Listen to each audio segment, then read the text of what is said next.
22 फरवरी को जब अमेरिका और इसराइल ने मिलकर ईरान के ऊपर हमला किया तो दुनिया इस बारे में यकीन से नहीं कह सकती थी कि इसके रिजल्ट्स क्या आएंगे, क्योंकि एक तरफ दुनिया का जदीद तरीन मुल्क इसराइल है, दूसरी तरफ दुनिया की सुपर पावर अमेरिका है, और ईरान जो माशी पाबंदियों में जकड़ा हुआ है और जिसकी माशी हालत जो है वो अबतर है, वो उन दोनों का मुकाबला कर रहा था।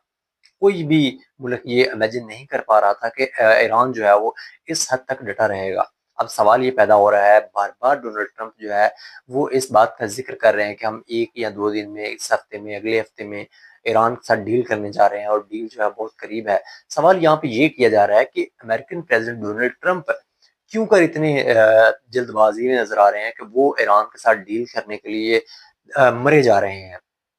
तो उसकी कुछ बुनियादी वजूहात हैं जिनको हम डिस्कस करेंगे। उसकी सबसे बुनियादी वजह ये है कि नवंबर में जो मिड टर्म इलेक्शंस आने जा रहे हैं अमेरिका में, उसमें डोनाल्ड ट्रंप को नज़र आ रहा है कि उसकी जो पोज़ीशन है, सियासी पोज़ीशन जो है वो उसकी इंतहाई कमज़ोर हो चुकी है।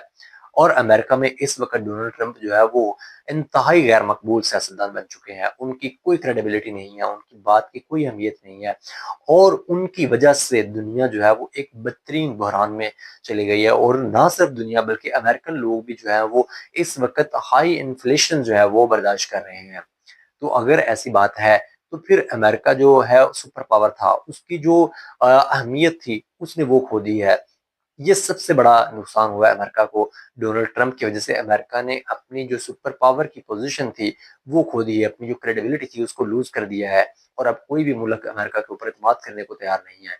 हमने देखा कि मुतअद्दिद मौकों के ऊपर डोनाल्ड ट्रंप ने दुनिया के मुख्तलिफ रहनुमाओं को और दुनिया के मुख्तलिफ ममालिक को डील की ऑफर्स थी कि आप आए हमारे साथ और जंग में शामिल हुए, लेकिन किसी एक मुल्क ने भी उस डील को एक्सेप्ट नहीं किया। हत्ता कि अमेरिका के जो सबसे बड़े इत्तेहादी थे, यूरोपियन यूनियन और नेटो के, उन्होंने भी डोनाल्ड ट्रंप की मदद नहीं की। तो इस बात से आप अंदाजा लगा सकते हैं कि डोनाल्ड ट्रंप की सियासी पोजीशन क्या होगी दुनिया में, कि लोग उनकी बात सुनने को भी तैयार नहीं है। तो ये चीजें जो है वो उनकी और अमेरिका की जो क्रेडिबिलिटी है उसको नुकसान पहुंचाती हैं। अब यहाँ पे सवाल ये है कि क्या सिर्फ अमेरिका को नुकसान हो रहा है और इसराइल को नुकसान हो रहा है? हाँ, इन दोनों ममालिक को बेशुमार नुकसान हो रहा है। उसकी वजह ये है कि अमेरिकन प्रेसिडेंट अगर ईरान के साथ डील कर नहीं करते हैं तो उनकी सियासत खत्म हो जाती है, और अगर इसराइल जो है वो ईरान के साथ डील कर लेता है तो फिर नेतन्याहू की सियासत जो है वो खत्म हो जाएगी। क्योंकि इन दोनों की सियासत जो है वो एक दूसरे के साथ लिंक्ड है, और ईरान जो है उसने अपनी इतनी मजबूत पोजीशन रखी हुई है कि वो किसी भी दबाव में आने के लिए तैयार नजर नहीं आता है। जब भी कोई इन दोनों ममालिक में से ईरान के ऊपर हमला करता है तो वो भरपूर जवाब भी देता है। सफारती लिहाज से भी चैनल्स उसने खुले हुए हैं, और जो डिप्लोमेसी है उसके जरिए भी वो दोनों ममालिक के साथ जो है वो पाकिस्तान के जरिए सालसी के मीडिएशन के जरिए जो है वो राबताकारी का काम कर रहे हैं। तो अगर इसी तरह से हम देखें तो ईरान की पोजीशन जो है वो इस वक्त अमेरिका और इसराइल की निस्बत ज्यादा मजबूत है, क्योंकि ईरान के कंट्रोल में जो है वो बाब अल मंदब भी है और स्ट्रेट ऑफ हॉर्मोज भी है। और अगर ये दोनों जो है वो रास्ते जो अब भी गुजरगाहें हैं वो कंट्रोल कर लेता है ईरान, जो कि उसके कंट्रोल में है, तो फिर दुनिया की जो तजारत है वो ठप होकर रह जाएगी, और दुनिया की तजारत के ऊपर इतना बदनुमा जो है वो दाग लगेगा कि वो उसको शायद उस नुकसान को पूरा करना दुनिया के लिए नामुमकिन हो जाएगा। तो यही वजह है कि डोनाल्ड ट्रंप जानते हैं कि वो एक ऐसी जंग में फंस चुके हैं जहां से निकलना उनका इतना आसान नहीं है, और वो चाहते हैं कि किसी न किसी तरीके से इस जंग से निकला जाए ताकि अपनी क्रेडिबिलिटी जो है उसको महफूज रखा जा सके, और अपने लिहाज से जो सियासी उनके अज़ाइम हैं उनको तकमील तक पहुंचाया जा सके।